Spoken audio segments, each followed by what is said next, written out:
بسم اللہ الرحمن الرحیم۔ السلام علیکم ورحمۃ اللہ وبرکاتہ۔ پیارے بچوں، کیسے ہیں آپ؟ امید کرتی ہوں سب بخیر و عافیت ہوں گے۔ آج کا ہمارا سبق نمبر 8، جس کا موضوع ہے پرانا کوٹ۔ یہ نظم ہے سید محمد جعفری کی لکھی ہوئی۔ سید محمد جعفری کے بارے میں آپ کو بتاتی چلوں کہ آپ 27 دسمبر 1905 کو بھرت پور میں پیدا ہوئے۔ بھرت پور جو تھا وہ برطانوی ہندوستان کا علمی گھرانہ تھا۔ آپ کے والد جو تھے وہ ماہر تعلیم تھے، ٹھیک ہے۔ آپ نے بہت اعلیٰ تعلیم حاصل کی اور پھر جو ہے شاعری میں بھی ان کا بے حد نام تھا۔ کہتے ہیں کہ انہوں نے سماجی اور سیاسی شاعری جو ہے اس میں انہوں نے 900 کے لگ بھگ جو ہے وہ نظمیں تحریر کی۔ پھر اس کے بعد جب برصغیر الگ ہوا، تقسیم ہوا، یعنی پاکستان بنا، تو آپ پاکستان میں آ گئے اور کراچی میں جو ہے 7 جنوری 1976 کو آپ کی وفات ہو گئی۔ پرانا کوٹ جو ہے بنیادی طور پر ایک مزاحیہ نظم ہے، ٹھیک ہے، اور لیکن اس میں جو ہے بے حد بہت جو مزاحیہ تحریر میں، جیسا کہ آپ کو پہلے بھی بتا چکی ہوں، اس میں بہت سے سبق بھی پوشیدہ ہوتے ہیں، ٹھیک ہے، کوئی نہ کوئی پیغام موجود ہوتا ہے۔ اس میں جو شاعر ہیں وہ براہ راست تنقید کرنے کی بجائے مزاحیہ الفاظ جو ہے ان کا سہارا لیتے ہوئے ہمارے معاشرے کی برائیوں پہ تنقید کرتے ہیں، ٹھیک ہے۔ سب سے پہلے میں مشکل الفاظ پڑھوں گی جو ہمارے باکسز میں دیے گئے ہیں۔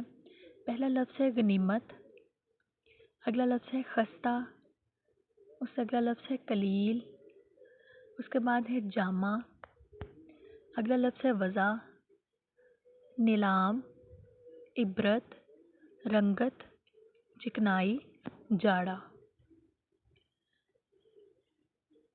اب ایک دفعہ میں آپ کو نظم پڑھ کے سناؤں گی اور اس میں جتنے بھی مشکل الفاظ ہیں ان کے معنی آپ کو ساتھ ساتھ بتاتی جاؤں گی اور آپ دھیان سے سنتے جائیے گا۔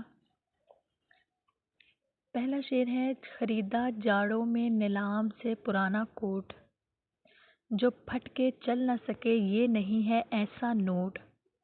جاڑوں یعنی خشک جو موسم سرما ہوتا ہے اس کو کہتے ہیں۔ نیلام یعنی بولی لگا کر بیچی گئی چیز کو نیلام کرنا کہتے ہیں۔ پرانی وضع کا بے حد عجیب جامہ ہے، پہن چکا اسے خود واسکوڈی گاما ہے۔ وضع یعنی ظاہری حالت،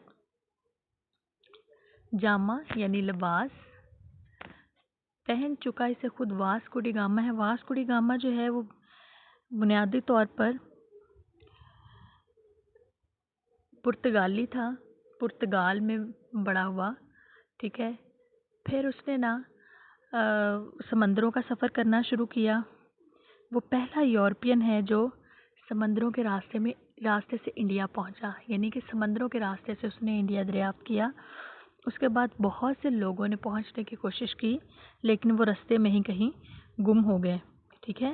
یہ راستہ دریافت کرنے والا تھا، اس کا جو سمندروں جگہ جگہ پھرا ہوا ہے، اس لیے یہاں پہ اس کو واسکوڈی گاما سے تشبیہ دی گئی ہے کہ جس طرح واسکوڈی گاما جگہ جگہ پھرا ہوا ہے، اسی طرح یہ کوٹ جو ہے وہ بھی جگہ جگہ پھرا ہوا ہے۔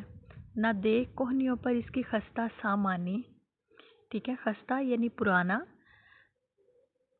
پہن چکے ہیں اسے ترک اور ایرانی، ٹھیک ہے۔ کہتے ہیں کہ اس کو یعنی پوری دنیا دیکھ چکا ہے یہ کوٹ، جگہ جگہ یہ پھرا مثل مارکو پولو۔